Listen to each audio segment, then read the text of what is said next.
What's up guys, welcome back to the channel. So I've got an unboxing video for you guys today. This is the Cooler Master MM710 gaming mouse.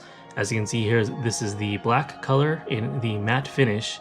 And from what I understand is that there's actually two different versions of this same exact mouse. So the first one I believe is the box that has all purple. And of course, I think this is the newer version since it's black and purple. Correct me if I'm wrong. Anyways, this is a super light 53 grams. It's 16K DPI capable and also capable of 20 million clicks. Real quick on the back of the box, as you can see here, it's a lightweight honeycomb shell. They drill out all these little holes just to really lighten up that overall weight. And then it also has an ambidextrous shape. Now it's not actually an ambidextrous mouse because there's only the forward and back buttons on one side. It does have the PTFE feet, so it's going to be super slick on your mouse pad. Ultra weave cable, and then it does have the Omron switches rated for over 20 million clicks, and then of course the 16K DPI optical sensor. So that's the box. Let's go ahead and get her open. So I did already remove the stickers off the top here. But this is going to be the mouse itself. And real quick, let's see. Okay, there's looks like a basic instruction manual. Just going over some of the little details with the diagramming and everything like that. No information other than that in there. Different languages and such. And yes, look at this. This does come with a spare set of PTFE feet for you. Pretty cool. It's got the 3M double-sided tape there. Gonna be really nice to keep that handy, and this again will last a very long time. Okay, so here is the meat and potatoes of the whole thing. Here is the mouse. Wow, look at that. Super light, super light. I will get my scale out in just a second, but let's go ahead and unweave this cable real quick. And wow, that cable is really, really pliable. It's definitely not stiff at all. I would say that cable grade is really, really excellent. It's probably just a notch under the paracord. As you can see there, it's just really, really nice. You really will not have to use a bungee for this. I mean, as you can see there, it's just very, very fluid. And a really cool little touch is that the actual USB plastic portion there is purple. It's got that Cooler Master branding, really awesome stuff. It's kind of copying what Razer is doing with their green portion there. So like I said, this does have the little holes drilled in, and you can see all the little mechanics on the inside kind of working there, which is really cool. Now the MM710 does not feature any LED lighting. You're gonna have to go a step up to get that. I believe it's a $10 increase from this mouse itself. The wheel here, it feels really, really nice. I like the little indentations. It feels very high quality. I will say that my finger is slipping a little bit on this this rubberized texture. It's not very grippy in my opinion, but there's the mouse. I did read that people were saying that like the build quality was crappy. They could squeeze this and actually actuate the forward and back buttons. Let's give that a try. And as you can see here, nothing's happening. Very solid. Let's check out these buttons, check out for wobble or anything like that. It's got very minimal wobble there. Both the left and right 1 and 2 mouse buttons, but not like more than what any other mouse would have. So yeah, I'd say that this is definitely the improved version of this mouse. Going back to the texture on this, I think it has to do with the way that these lines are grooved, only because like the way that your hand grips the mouse, you're naturally going this way. So I think if it was cross-threaded this way, you would have a little bit more bite to your finger. So if you have like really sweaty hands, that's something to keep in mind, that your finger could slip on this, especially if you're using this to change weapons. That's going to be a little bit of a kind of annoyance if you're trying to switch to like the next gun. You actually do, you know, none or 2 or something like that. Other than that, I mean, buttons feel pretty nice. If anything, for my hand shape, it feels really, really good.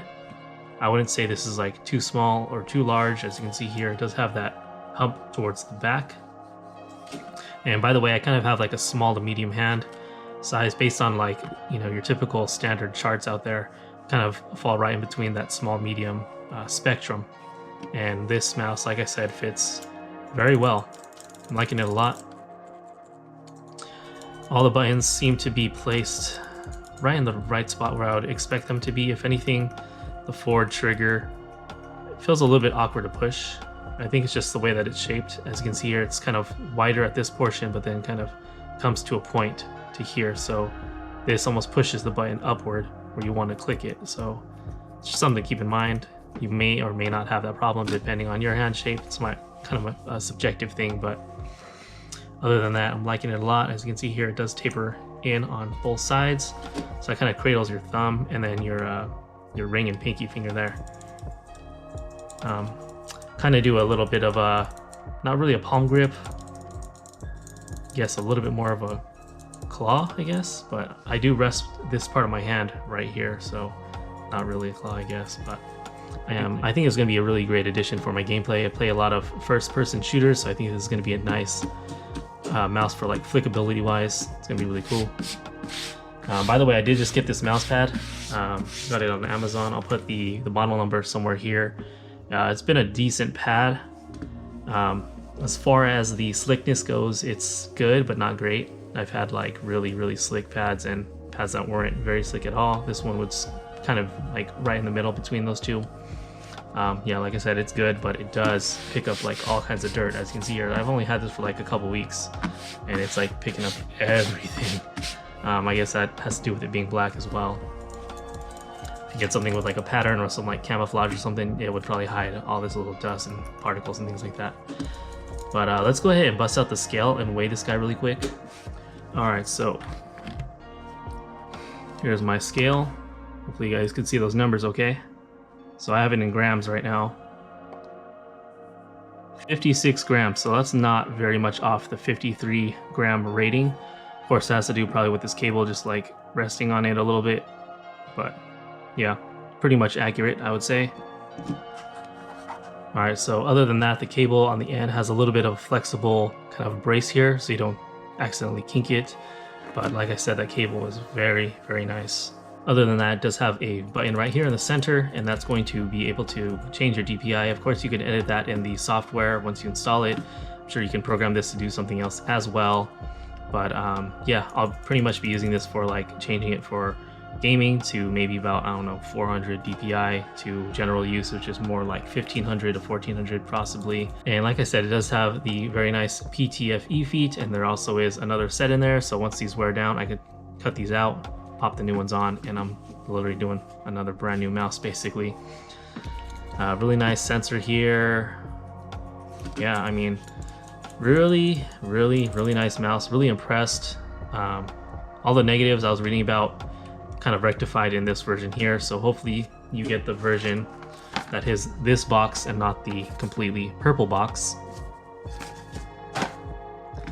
Other than that, my only complaints, which again might be subjective, are this forward button here.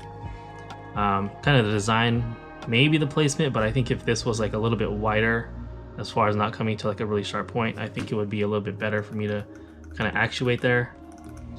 And then I would say swap the angles of these diagonal cutouts to this, so it's perpendicular to what it is now. I think that would give you a little bit more bite. But I'm really liking the scroll wheel there. Really nice. All the buttons, nice quality, nice build quality, very light, very smooth, nice cable. Actually, let's check something out real quick. 0 loose parts. Wow, that is some really nice build quality. Yeah, I'm gonna be liking this mouse a lot, I'm sure. The only negative I can see is if I get some little dirt or anything like that, and my hands start sweating and get grimy right here, you're gonna have to clean out each one of these holes with like a Q-tip, and that can be pretty tedious. Especially if you're trying to get the lightest weight possible. You don't want to be filling these holes up with like crumbs and Cheetos and things like that. Yeah, just gonna be a little bit tedious of a cleaning job, but other than that, I think it's gonna be a really great product. And if you guys are not already subscribed, hit that subscribe button to check it out. I'm gonna be unboxing this guy in the very near future, the Razer Viper Mini. This is basically the main competitor of the MM710, Both of these are really lightweight gaming mouse. This one comes in a little bit heavier, but as you can see here, they didn't have to drill out any holes to get the lightweight here. Not only that, but I'm thinking that this scroll wheel is going to be a little bit more grippier than this guy. So again, if you're not already, subscribe, hit that bell notification so you get notified right when I open this guy up. Anyways guys, that was the MM710, my Cooler Master. Hope you liked the video. Comment, like as usual, and subscribe if you're not already. I will see you guys on the next one. Peace.